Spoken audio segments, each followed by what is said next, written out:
I'm so excited because we are here with Bruce Marcus, and being at LegalTech with Bruce Marcus of the Marcus Letters, which is a blog that you can actually access at marcusletters.com, with maybe one of the first original bloggers ever. And Bruce is pretty famous, actually. About 25,000 people are reading his blogs on a regular basis. And wanted to talk to you about where blogging has come from since the 80s when you were doing it till now. Well, what happened was that I had written a book on marketing professional services, one of the first. Okay. One of the first contemporary ones. And then a publisher in Canada said, let's do a newsletter. Okay.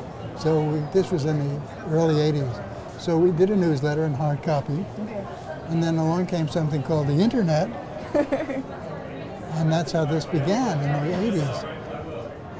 And, you know, marketing professional services is not like marketing anything else. And it's a great problem for people in law, in accounting and marketing, to understand precisely what the differences are. And so you get an awful lot of stuff that people are doing that doesn't quite work. For example, even an hour ago, I was sitting in a session where somebody was explaining how to do a blog, and it was so pedestrian. I mean, people still don't learn. So what can people do to make blogs more exciting? What can people do to increase their readership, essentially?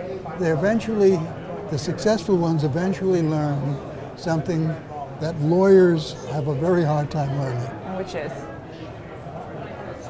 For decades, more than decades, since Dickens' time, lawyers, the practice of law controlled the practice of law. I call it the melancholy baby syndrome. The piano player will play anything you want to hear as long as you want to hear Melancholy Baby.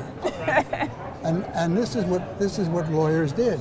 And when marketing came in, they did the same thing. I do this. Right. You're the client, you stay over here. And you are the platform on which I perform. Right. And then one of the things that I contributed, I don't think I did it single-handedly, of course, is lawyers are beginning to understand that the practice of law is client-driven. Every change that's taken place in the legal profession in the past 20 years has been client-driven. Right. When you look at things like, well, the most obvious one is the coming demise of the billable hour.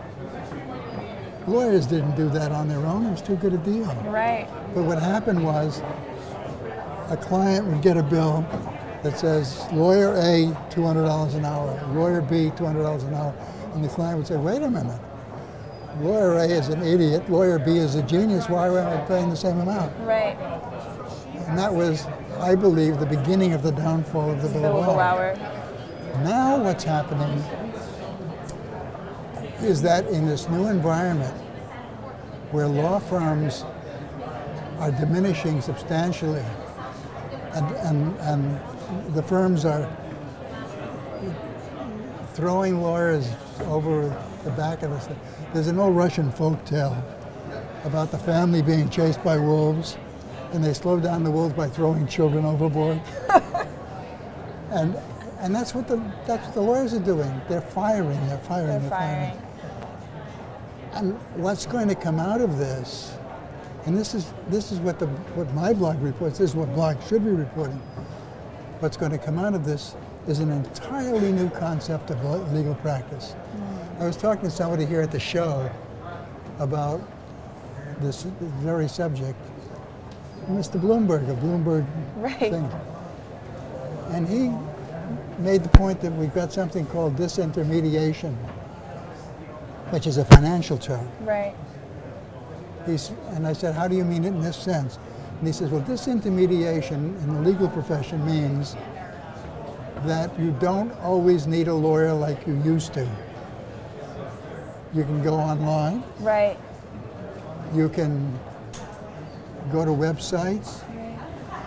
You can learn enough about your problem to argue with your lawyer. The days when a lawyer said, do this, you say yes, they're gone. Over.